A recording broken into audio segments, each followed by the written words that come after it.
Indian national movement के क्रम में तीसरी सीरीज है। अगला क्वेश्चन है, कांग्रेस के कब और कहाँ पूर्ण स्वतंत्रता को अपना लक्ष्य घोषित किया गया? पूर्ण स्वतंत्रता, चाहे पूर्ण स्वराज की बात करें चाहे पूर्ण स्वतंत्रता की बात करें, सब में आंसर हो जाएगा लाहौर अधिवेशन 1929, जिसकी अध्यक्षता पंडित जवाहरलाल नेहरू ने किया था और यह अधिवेशन लाहौर में संपन्न हुआ था, जो वर्तमान में पाकिस्तान में है, अर्धरात्रि के समय रावी नदी के तट पर 31 दिसंबर 1929 को। अगला क्वेश्चन है, इस अधिनियम में अध्यक्ष गांधी जी चुने गए थे, परंतु उन्होंने अपनी जगह जवाहरलाल नेहरू को दिया। ये भी पूछ सकता है कि 1929 में जो लाहौर अधिवेशन हुआ उसमें अध्यक्ष बनने की घोषणा किसको की गई थी? तो वहाँ पर आंसर हो जाएगा गांधी जी। लेकिन किसने किया? जवाहरलाल नेहरू ने किया। इसी अधिवेशन में 26 जनवरी 1930 को पूर्ण स्वतंत्रता दिवस घोषित किया गया। 26 जनवरी 1930 को क्या घोषित किया गया? पूर्ण स्वतंत्रता दिवस घोषित किया गया। कहने का मतलब यह है कि यही 26 जनवरी जाकर के 26 जनवरी 1950 का आधार बनेगी और इसीलिए 26 जनवरी गणतंत्र दिवस मनाया जाता है। नेक्स्ट, गदर पार्टी का संस्थापक कौन था? लाला हरदयाल। और इसकी स्थापना कब हुई थी? 1 नवंबर 1913 को हुई थी सैन फ्रांसिस्को में, अमेरिका में। इसके प्रमुख नेता थे भाई परमानंद रामचंद्र और बरकतुल्लाह। इसके प्रमुख नेता थे भाई परमानंद रामचंद्र और बरकतुल्लाह। कहने का मतलब यह है कि जो गदर पार्टी थी उसकी स्थापना लाला हरदयाल ने किया, ठीक। और इसकी स्थापना कब किया? 1 नवंबर 1913 को किया, सैन फ्रांसिस्को में किया। और ये सैन फ्रांसिस्को है कहाँ? अमेरिका में है। इस तरह से। और इसके प्रमुख नेता भाई परमानंद रामचंद्र और बरकतुल्लाह थे। ठीक है, हो गया। नेक्स्ट क्वेश्चन है, पाकिस्तान शब्द का प्रथम बार प्रयोग किसने किया था? तो चौधरी रहमत अली। लंदन के कैम्ब्रिज का छात्र है, यह लंदन में कैम्ब्रिज यूनिवर्सिटी का ये छात्र है। उसने जो 1833 में पाकिस्तान शब्द का प्रयोग किया। सही मायने में पाकिस्तान नहीं था, पाक-ए-इस्तान था, लेकिन बाद में जुड़ करके यह पाकिस्तान बन गया। नेक्स्ट, अभिनव भारत का संस्थापक कौन था? वीर सावरकर। अभिनव भारत का संस्थापक कौन था? वीर सावरकर, 1904 में। और हम आपसे बता दें कि यह 1899 में मित्र मेला स्थापित किया गया था, जो बाद में ही अभिनव भारत बन गया। सुने ना, देखिए यहाँ पर लिखा भी है कि अभिनव भारत में परिवर्तित हो गई।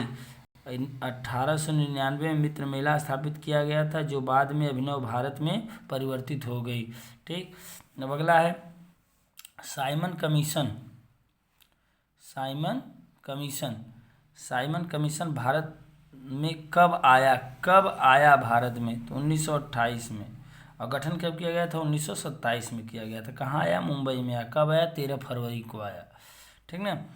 अब देखिए, 7 अगस्त 1942 को बम्बई के ऐतिहासिक ग्वालियर टैंक मैदान में अखिल भारतीय बैठक में वर्घा प्रस्ताव भारत छोड़ो, इसी भारत छोड़ो को ही वर्घा प्रस्ताव कहा जाता है। ग्वालियर टैंक से अनाउंसमेंट हुआ था इसका कि पुष्टि की गई। 7 अगस्त 1942 को बम्बई के ऐतिहासिक ग्वालियर टैंक मैदान में अखिल भारतीय बैठक में वर्घा प्रस्ताव भारत छोड़ो आंदोलन की पुष्टि की गई। पुष्टि तो कर दी गई, ठीक। उसके बाद लेकिन कहा गया है कि कब शुरू हुआ भारत में? तो शुरू हुआ 9 अगस्त 1942 को भारत में शुरू हुआ। कौन? भारत छोड़ो आंदोलन। और इसकी जो पुष्टि की गई 7 अगस्त को, और घोषणा की गई थी उसकी 8 अगस्त को, लेकिन शुरू कब से हुआ? 9 अगस्त को शुरू हुआ। हाड़ और मांस का ऐसा व्यक्ति चला भी था, किसने कहा था? हाड़ और मांस का ऐसा भी व्यक्ति चला था, किसने कहा था? यह आइंस्टाइन का वो है कथन है। ये गांधी जी के बारे में कहा गया था, गांधी जी के बारे में आइंस्टाइन ने कहा था। अब यहाँ पर कुछ टाइमलाइन दिया गया है, हाड़ और मांस का ऐसा व्यक्ति चला भी था, किसने कहा था? तो ये आइंस्टाइन ने कहा था। क्रिप्स मिशन 1942, क्रिप्स मिशन 1942 में, गांधी जिन्ना वार्ता 1944 में, शिमला कॉन्फ्रेंस 1945 में, कैबिनेट मिशन 1946 में।